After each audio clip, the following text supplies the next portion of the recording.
না, এইটো চামগুৰি সমষ্টি আমাৰ যথেষ্ট এটা ভাল প্ৰভাৱ পৰিব। আজি আমাৰ প্ৰাক্তন বিধায়ক আব্দুল আজিজ চাহাব আমাৰ দলত যোগদান কৰাৰ পিছত আজি ইয়াতো হাজাৰ হাজাৰ মানুহ সমবেত হৈছে, তেখেতৰ লগত যোগদান কৰিছে ইউডিএফ দলত।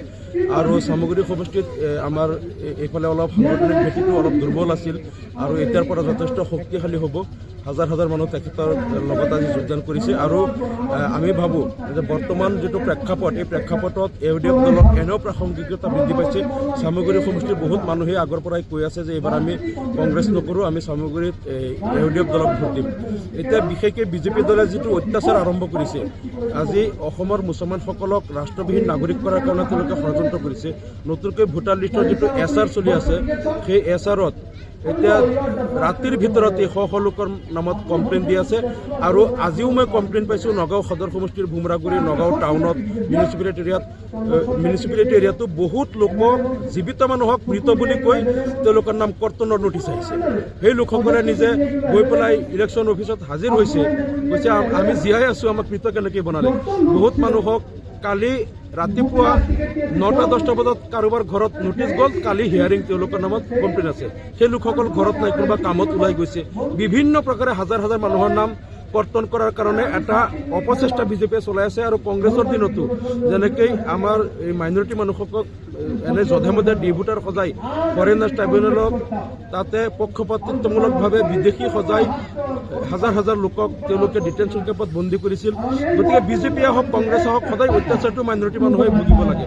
কংগ্ৰেছৰ দিনত যেনেকৈ 83 চনত 92, 2002, 2008, 2012-13 আৰু 2013-14 চনতো হাজাৰ হাজাৰ সংখ্যালঘু লোক গণহত্যাৰ বলি হৈছিল। কংগ্ৰেছে কোনো বিচাৰ নকৰিলে আৰু আৰক্ষীৰ দ্বাৰাও গুলিয়াই হত্যা কৰায়। কংগ্ৰেছ হওক বিজেপি হওক সদায় মাইনৰিটি মানুহক তেওঁলোকে অত্যাচাৰ কৰি শাসন চলায়। গতিকে ৰাইজে এইবিলাক কথা বুজি পাইছে। এতিয়া কংগ্ৰেছ আৰু বিজেপিক চামগুৰি সমষ্টিৰ ৰাইজেও বিদায় দিয়াৰ কাৰণে পণ বান্ধিছে আৰু ইউডিএফক সকলোৱে আঁকোৱালি লৈছে। আৰু সেইকাৰণে আমি এতিয়া এনেও ইউডিএফ দলৰ ঢৌ আগৰ পৰাই বলি আছিল আৰু আজি আব্দুল আজিজ চাহাবৰ যোগদানে আজি তাত এটা নতুন মাত্ৰা প্ৰদান কৰিলে। চামগুৰি সমষ্টি 2026-ত ইউডিএফৰ দখলত আহিব, আমি এইটো নিশ্চিতভাৱে আজি ক'ব পাৰোঁ। তানজিল হুছেইনে মিটিঙত কৈ আছে যে মোৰ দাদা আজিক আপোনালোকে পৰিয়ালতান্ত্ৰিক আৰু গুণ্ডাতান্ত্ৰিক ৰাজতন্ত্ৰ দুয়োটাই আমি বন্ধ কৰিব বিচাৰিছোঁ। চামগুৰি সমষ্টিত যিটো ককা দেউতা, তাৰপিছত বাপেক, এতিয়া পুতেক, নাতি, এনেকেই বংশ পৰক্ৰমাত এইটো ৰাজতন্ত্ৰ নহয় যে বাপেকৰ জেগাত পুতেক ৰজা হ'ব, পুতেকৰ ঠাইত নাতি হ'ব। গতিকে চামগুৰিৰ স্থানীয় তেওঁলোকৰ পৰিয়ালটো চামগুৰিৰ স্থানীয় নহয়। গতিকে চামগুৰিৰ বাহিৰৰ এটা পৰিয়াল আহি ইয়াত ৰাজতন্ত্ৰৰ নিচিনা ভোগ দখল কৰি খাই থাকিব, এইটো হ'ব নোৱাৰে। আব্দুল আজিজ চাহাব কিন্তু লোকেল মানুহ, চামগুৰি সমষ্টিৰ বৰ্তমান ভিতৰৰ মানুহ।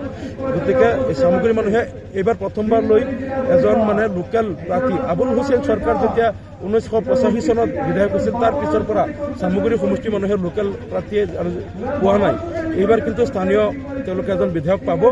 আৰু তাৰ লগতে গুণ্ডাতন্ত্ৰ যিটো ইমান দিন তেওঁলোকে যে অত্যাচাৰ চলাই আছিল, ৰকিবুল হুছেইনে তেওঁলোকৰ গুণ্ডা বাহিনীক দি বিৰোধী দলক যিটো নিৰ্যাতন চলাই আছিল ইমান দিন, আৰু বহুত লোকৰ ঘৰ দুৱাৰ ভাঙি দি তেওঁলোকৰ গৰু ছাগলী, ধান চাউল, ঘৰৰ আচবাব পত্ৰ লুটপাট কৰি নি বহুতক ঘৰৰ ভিত্তিৰ পৰা খেদি মাটি বেদখল কৰা, এইবিলাক যে চলাই আছিল, অন্তত এইবাৰৰ পৰা সেই গুণ্ডাৰাজ আৰু জংগল ৰাজৰ অৱসান ঘটিব আৰু মুক্ত গণতন্ত্ৰ চামগুৰিত প্ৰতিষ্ঠা হ'ব বুলি আমি আশা কৰোঁ।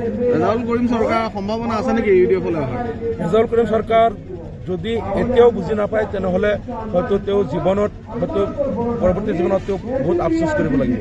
তেওঁ যেতিয়া কংগ্ৰেছত গৈছিল তেতিয়া বহুতে তেওঁক কৈছিল যে আপুনি কংগ্ৰেছটো তাত মুক্ত গণতন্ত্ৰৰ বাবে বা সত্য কথা কোৱাৰ মঞ্চ নহয়, তাত গ'লে সঁচা কথাবিলাক ক'ব নোৱাৰি, সঁচা কথা ক'লেই দলৰ পৰা ছাছপেণ্ড হয় বা দলৰ ট্ৰল খাব লাগে।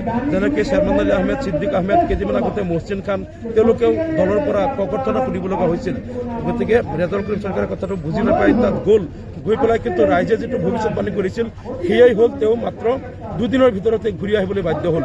এতিয়াও যদি তেওঁ ইউডিএফ দলত আহে, আমাৰ দলত দুৱাৰ সদায় খোলা আছে। আৰু যদি তেওঁ আকৌ কংগ্ৰেছৰ নিচিনা এনেকুৱা দলত আকৌ যোৱাৰ নিচিনা পুনৰ ভুল কৰে, হয়তো ৰাইজে তেওঁৰ ওপৰত আস্থা হেৰুৱাই পেলাব। ধন্যবাদ। যিকোনো খবৰৰ বাবে যোগাযোগ কৰক আমাৰ এই নম্বৰত 9181 307 2221।